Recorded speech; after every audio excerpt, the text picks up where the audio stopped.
Hello and welcome back to Faces of Truth, where we're attempting to help America think again. Um, Over the last 3 days, we've been hearing the charges that the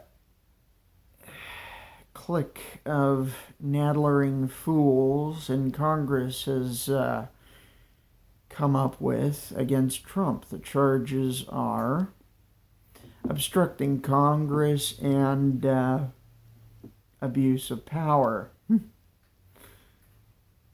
I want to address obstructing Congress for one. First,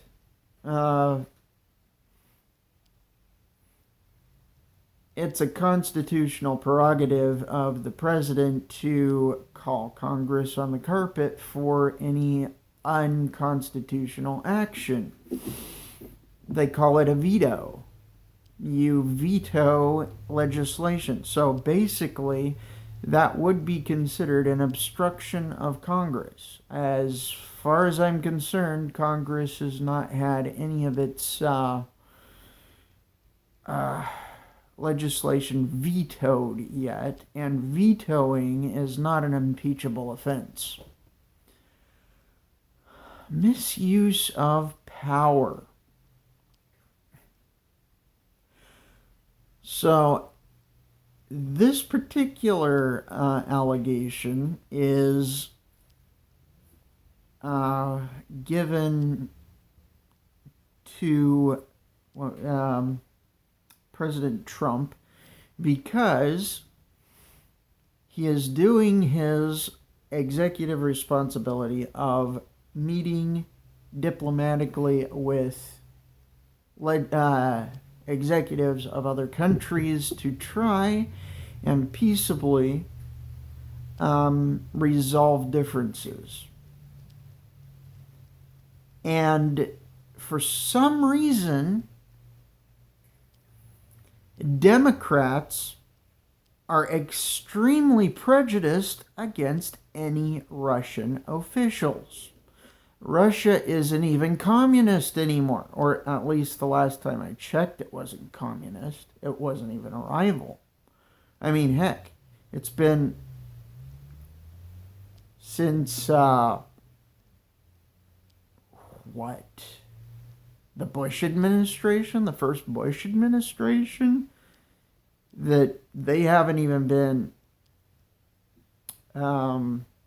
rivals with us. I mean, Reagan ended the Cold War. The Berlin Wall fell about that time, which we as Americans thought was a great miracle that happened. Berlin Wall, Iron Curtain, etc., etc. The entire infrastructure of the socialist Russians, the communist Russians, collapsed. Why? Some say it was because our CIA kept Boris Yeltsin drunk. Others say that, well, and I subscribe to this school of thought. Communism doesn't work. Therefore, any economy based on this economic plan will collapse eventually if it doesn't have foreign aid from other capitalist countries. We see the same thing happening over in China right now. They're having a very hard time paying their bills because there's no money to pay the bills with, because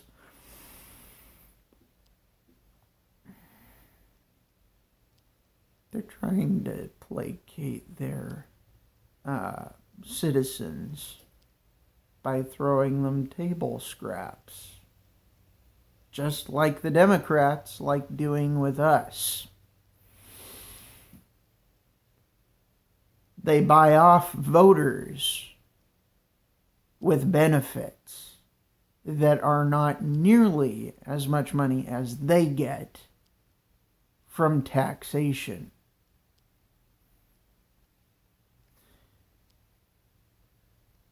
Anyway, figure that's probably enough of a rant for today. It really gets my goat how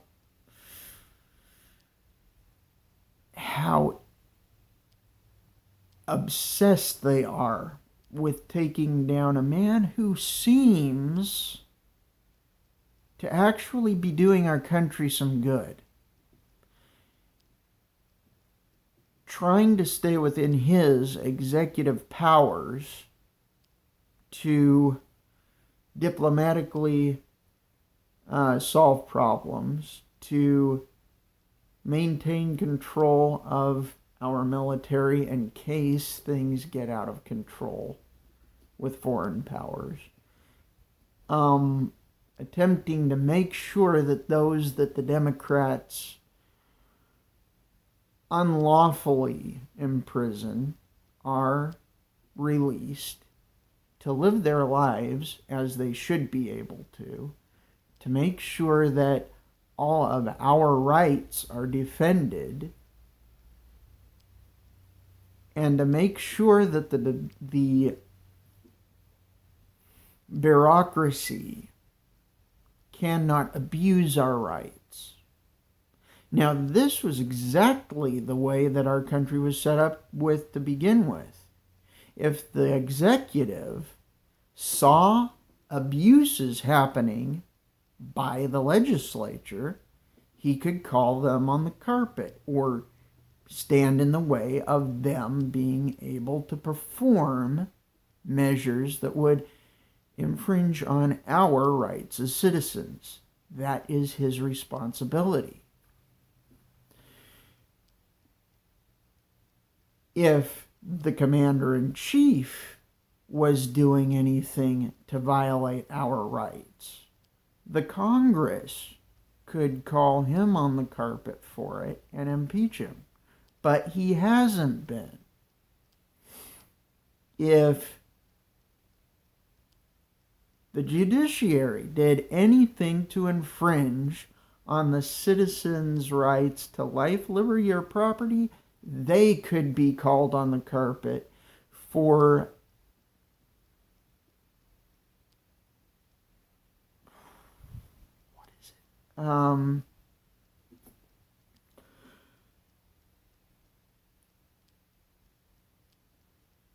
for misbehaving, and they could be deposed from their judiciary positions. But each and every one of the branches of government was a check and balance for the rest. However, when President Trump was acting as the check and balance for our legislature, also for former executive administrations, he gets his hands slapped for it. Nope. Take it back. It's not hand slapped. He practically gets burned for the stake at the stake, or hung from a gibbet for it. Does this make any sense? Every measure they are taking against Donald Trump is unwarranted and is totally overkill. He has not, as of yet, betrayed the confidence of the American people. There are a few things in the trade agreement with Canada and Mexico that I have been a little bit unsettled with. But he has been trying to secure our borders. He has been attempting to raise the olive leaf of peace with people we shouldn't have been at war with to begin with, that the Bush CIA framed for an offense that they didn't commit. And he is trying to make things up with Syria, who was framed by the Obama administration. All of this goes diametrically opposed to the is diametrically opposed to the policies that the radical leftist side of our government has been pushing us into for the last 32 years.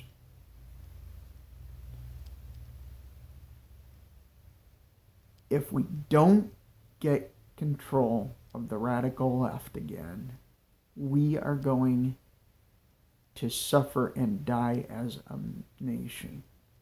The leftists are trying to push us into bankruptcy. They are trying to push us into endless wars with other governments that really do not need us bombing them into the Stone Age. Bashar al-Assad was not gassing his people.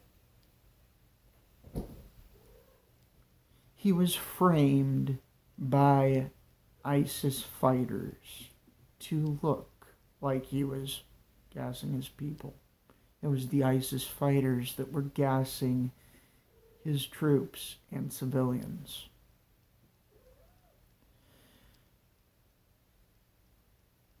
These people, like Barack Obama and Hillary Clinton and Bill Clinton and the Bush family, they have all been screwing us for indefinitely for the last 32 years. We need to see politics for what it is. It's a con game. It's been conning us into believing that we've been working for liberty over the last 32 years, when in all reality we have been the engine of subjugation worldwide. And we need someone that is willing to mend the wrongs that the Bushes, the Clintons, and the Obamas perpetrated worldwide over the last 32 years. Instead of someone who is willing to toe the line and keep on making us look like monsters. And I believe that Donald Trump is just the person to do it. He has proven himself a diplomat versus a warmonger, which the other 4 administrations proved themselves to be warmongers. Thank you very much for listening to this. I try to do make videos weekly. Every once in a while I'll do a bi-weekly installment. But sometimes I get busy. Anyway, if you enjoyed my presentation, please like, subscribe, and share the content. Soon I'm hoping to be able to do put up some slides to illustrate some of the problems with leftist ideas. As of right now, I'm just going to go ahead and keep on talking ideas, and hope you enjoy it. Thank you very much. Join me again next week.